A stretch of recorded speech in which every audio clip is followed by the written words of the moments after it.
ലോകമെങ്ങും അണുകുടുംബങ്ങളായിക്കൊണ്ടിരിക്കുന്ന ഈ കാലഘട്ടത്തിൽ എറണാകുളത്ത് 6 തലമുറകളുടെ സംഗമം. മുണ്ടംവേലി ആനന്ദശ്ശേരി തറവാട്ടിലാണ് അപൂർവ കൂടിച്ചേരൽ നടന്നത്. 150 വർഷം പഴക്കമുണ്ട് ആനന്ദശ്ശേരി തറവാട്ടിന്.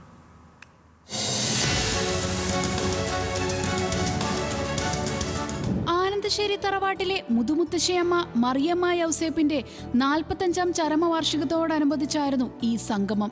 മറിയമ്മ യൗസേപ്പ് ദമ്പതികൾക്ക് 11 മക്കളായിരുന്നു. അവർക്ക് 52 പേരക്കുട്ടികളും. പേരക്കുട്ടികൾ എല്ലാവർക്കും ചേർന്ന് 114 മക്കളും അവർക്ക് 133 മക്കളുമുണ്ട്.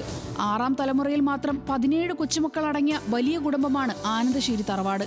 പഴയതും പുതിയതുമായ തലമുറയിൽപ്പെട്ടവർക്ക് പുതു അനുഭവം കൂടിയായിരുന്നു ഈ ഒത്തുചേരൽ. 150 വർഷം പഴക്കമുള്ള മുണ്ടംവേലി ആനന്ദശ്ശേരി തറവാട്ടിലാണ് 6 തലമുറയിൽപ്പെട്ടവരുടെ സംഗമം നടന്നത്. 6 ഖണ്ഡം എന്നാണ് ഇതിനെ പറഞ്ഞുകൊണ്ടിരുന്നത്. 6 ഖണ്ഡം എന്ന് പറയുന്നത് ഇത് 6 ഖണ്ഡമായിരുന്നു ഈ സ്ഥലം. 52 പേരക്കിടാങ്ങളുണ്ട്. ആ 52 പേരെയും എനിക്ക് ഓരോരുത്തരെ അറിയാവുന്നതാണ്. എപ്പോഴും കൂടും, എന്തെങ്കിലും പരിപാടി ഉണ്ടെങ്കിൽ ഇപ്പം ആനന്ദശ്ശേരി ഫാമിലി അസോസിയേഷൻ്റെ മീറ്റിംഗ് ആണെങ്കിലും അത് മാസം ഉണ്ടാകും. എല്ലാവരും അറിഞ്ഞുകൂടാ, എന്നാലും അപ്പൊക്കെ എല്ലാവരും അറിയാം. അങ്ങനെ പെടുകൂടെ നടന്ന് പരിചയപ്പെട്ട് അങ്ങനെ കുറെ എല്ലാവരും അറിയാം മോസ്റ്റ്ലി.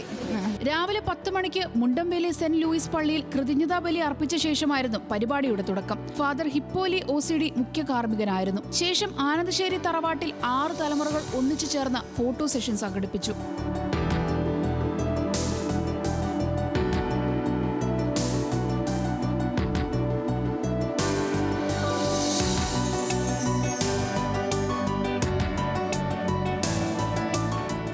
തലമുറയിൽപ്പെട്ട 11 പേരുടെയും കുടുംബാംഗങ്ങൾ ചേർന്നുള്ള പ്രത്യേക ഫോട്ടോ സെഷനും ഉണ്ടായിരുന്നു. ഫോട്ടോ സെഷന് ശേഷം വിഭവസമൃദ്ധമായ ഭക്ഷണവും കലാപരിപാടികളും നടന്നു. ഇത് വളരെ ഒരു പുരാതനമായ 6 ഖണ്ഡം എന്നാണ് ഇത് അറിയപ്പെടുന്നത്. പുരാതനമായ ഒരു ആനന്ദശ്ശേരി ആണ് വീട്ടുപേര്. ആനന്ദശ്ശേരി വീട്ടുകാർ തന്നെ വേറെ തലമുറകളിൽ ധാരാളമുണ്ട്. അപ്പൂപ്പൻ അമ്മുമ്മയും ഔസേപ്പ് മറിയമ്മ ദമ്പതികൾക്കാണ് 11 മക്കളാണ്. 11 പേരും പിന്നെ ഒരാൾ മരിച്ചുപോയെന്നും പറയുന്നു.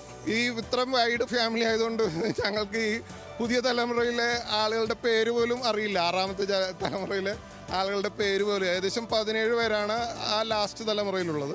150 വർഷത്തെ പഴക്കമുള്ള ആനന്ദശ്ശേരി തറവാട്ടിൽ ഇംഗ്ലണ്ടിൽ നിന്നെത്തിച്ച ബ്രിട്ടീഷ് കാലഘട്ടത്തിലെ കരകൗശല വസ്തുക്കൾ ഉൾപ്പെടെയുണ്ട്. വരും വർഷങ്ങളിലും ഒത്തുചേരലുകൾ നടത്തണമെന്ന തീരുമാനത്തിലാണ് കുടുംബസംഗമം പിരിഞ്ഞത്.